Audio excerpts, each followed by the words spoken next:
Hi guys, welcome back. This is Ginny from Polished Paper Studio. Today I'm going to share with you this super adorable mini album I created for Authentique Paper using the Youngster Collection. And after the flip through, I will show you how I created the base for this book so you can make one too. Okay, so this is basically a flip book, and I have the cover finished with a piece from the Elements cardstock and various layers of the pattern paper. This journal card had a scallop edge, so I fussy cut that out and used that as a layering element. Here are some coordinating sequins and flowers that are from Really Reasonable Ribbon. I put just a little bit of bling here at the bottom, and for the spine I have it tied with this lawn trimmings cute twine. And then I've put a couple of coordinating charms on here. So I've got a little bicycle and a little robot, and I thought that went with the retro inspired Youngster Collection very well. So this mini ties up, and it's the coordinating ribbon on the side, and you can fill up this book and tie it to secure it closed. I put in a die cut frame here just in a crisp white and topped it with the pattern paper so that it would create a photo mat. And this is a heart in a die cut ribbon bow, and I've got that loose so a picture can be tucked underneath. It's a bit of a tuck spot on that plaid paper. I like to coordinate pages that are seen together, so that is plaid on both pages.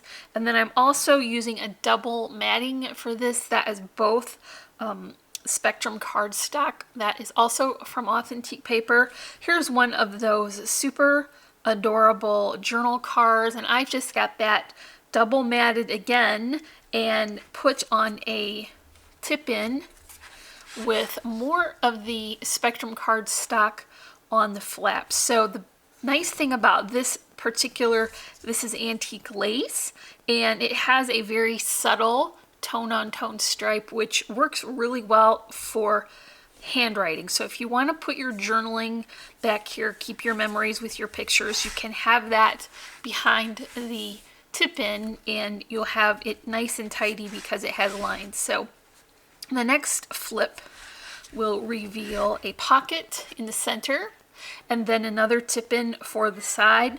I do like to add a clip here, so if you want to include something that you don't want to glue down, you can just slip it underneath that clip, and then more of that pattern paper on the back for your journaling. So these two pages show together. I've got those in that sort of retro camouflage, and still working with that double matting throughout. So for my center page, that is a pocket. I'll show you how to do that when we're done with our flip through. And then I clipped the image from the journal card page down to fit in this size and gave it a fun coordinating pattern for the pocket. So inside I have tucked a top folding insert with more of that patterned paper, and this is another element from the die cuts, and more of that antique lace Spectrum cardstock in the middle. So add your pictures here, put your journaling. You can put some additional mementos in this pocket because there's a little bit of room. It's not glued straight down. It's flipped on the back, so you can include extra mementos or small flat keepsakes if you want to have that in the book. For the outside of the spine, I have that covered in the pattern paper as well with just one layer of matting because that's so skinny, but it does help to increase the stability and structure of the spine because I've got a bit of 110-pound cardstock extra layer of that on there as well, so that's going to hold a nice crisp edge and keep it shape. So here's that mini with the Youngster Collection, and I will show you next how we made the base for this book. So I've got this zoomed out now just a bit so you can see the measurements on this scoreboard. I am using 110-pound cardstock. If you can find it, use 110-pound cover instead of 110-pound index. It really does make a difference.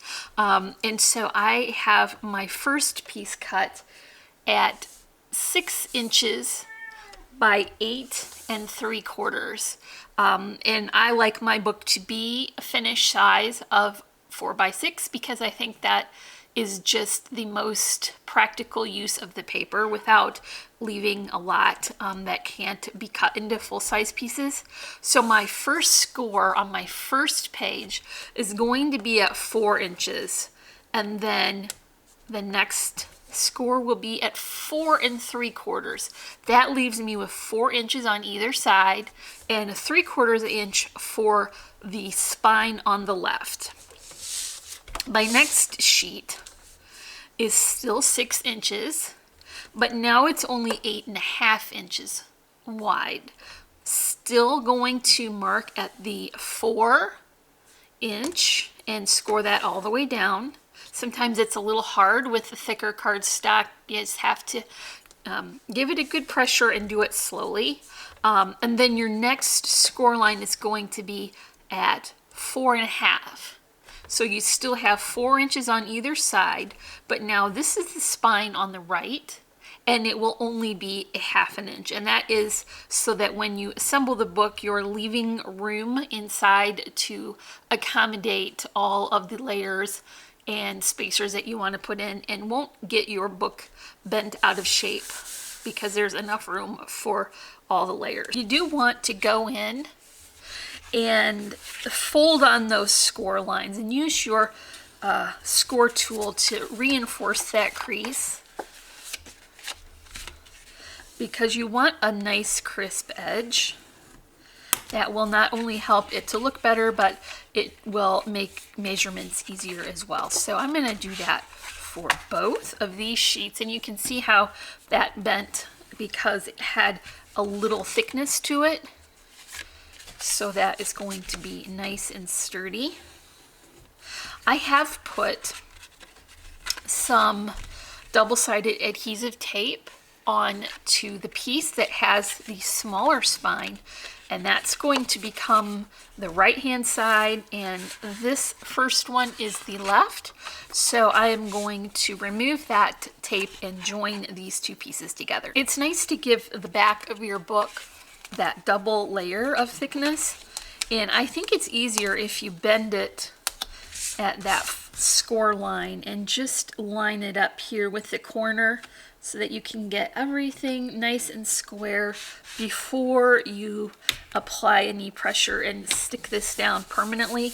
That way, if you have to wiggle it a little bit, you can get it lined up just so. Okay, now we have this basic shape, and if you're concerned about how sturdy and thick it will be, trust me, when you start adding all of those cardstock layers and matting, it will be very sturdy, and it gets very heavy. They weigh more than you think they would, and that is good because that will hold its shape and be nice. So you've got a cover.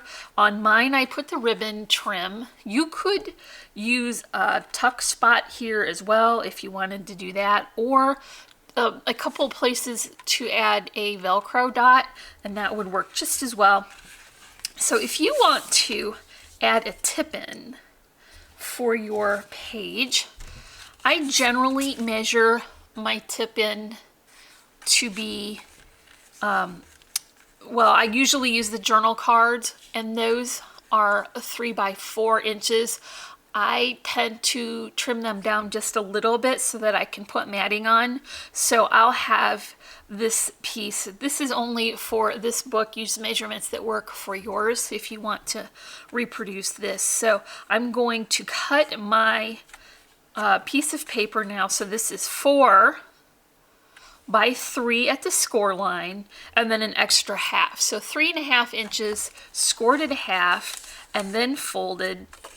You can add your glue or double-sided adhesive tape if that's what you like. I prefer to use that because I think it really helps to add to the bulkiness. And remove that tape. So here is a pretend page that you would put in. I have this measured, like I said, for this book. It's going to be 5 7/8 by 3 7/8, just because I like that size of a border left around. So right at that score line, you can put this wherever you like on that page, but I'm just going to put it here in the middle. And you can even do this as a top folding tip in. That would be great too. So now what you have is the mechanism. That's a big word for such an easy little flap of paper. Behind that page, now you can add more tape. I'm just going to add it to the corners here to demonstrate. But you would go all the way around, or use some wet adhesive if you like that.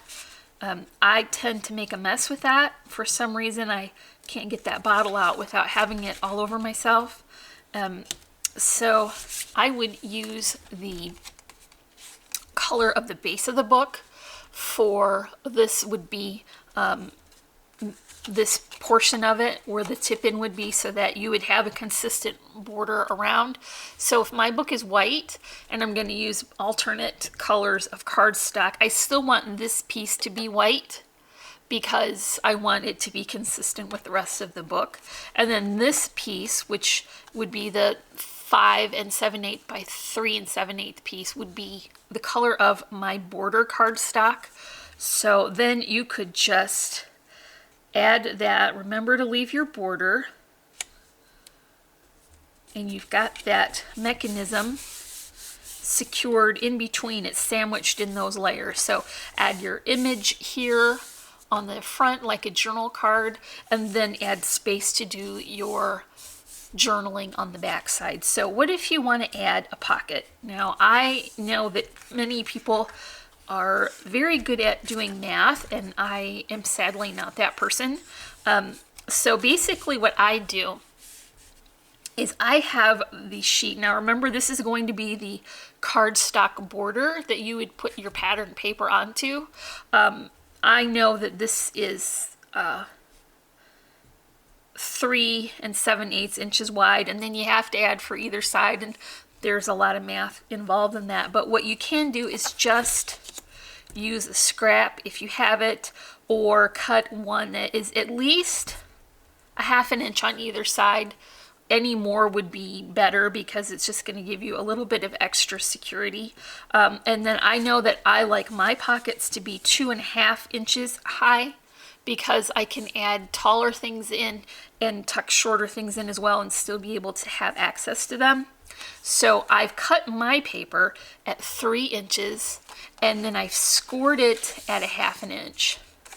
Now what I want to do is I want to just tuck that paper right up to that line, and then add my adhesive here at the bottom and fold that bottom flap up. So basically you've just given the bottom of your pocket a nice finished edge. Now what I want to do is I want to cut this portion off, because that's going to create unnecessary bulk and make it a little bit harder to measure with the scoreboard. So do that for both sides. This is the same plan I would use if I were doing a corner pocket, and I might do a separate video on that because that's just a little bit more involved than this. So now we have looks like a T shape, and I want to bring my scoreboard back in for this because now I don't have to measure. I can just line the edge of my cardstock up with a line that is on the scoreboard. So I'm going to score it right there, and I'm going to do the same on this side. So I'm just going to line that up and score it there as well. Now that measurement will be perfect to wrap around, and you won't get that funny buckle that you get if you just fold it without scoring. I like to clip off this corner a bit as well, just so that you don't create unnecessary bulk. Come back in with your adhesive. Remember, just go ahead and put a full line of that on. I didn't want to waste my adhesive tape, so I'm just demonstrating with this tiny bit. But once you've got that scored and clipped, it just folds right on over and creates a very secure pocket. And this has extra room, like I said, instead of just gluing your paper down to the front side, it would be very flat.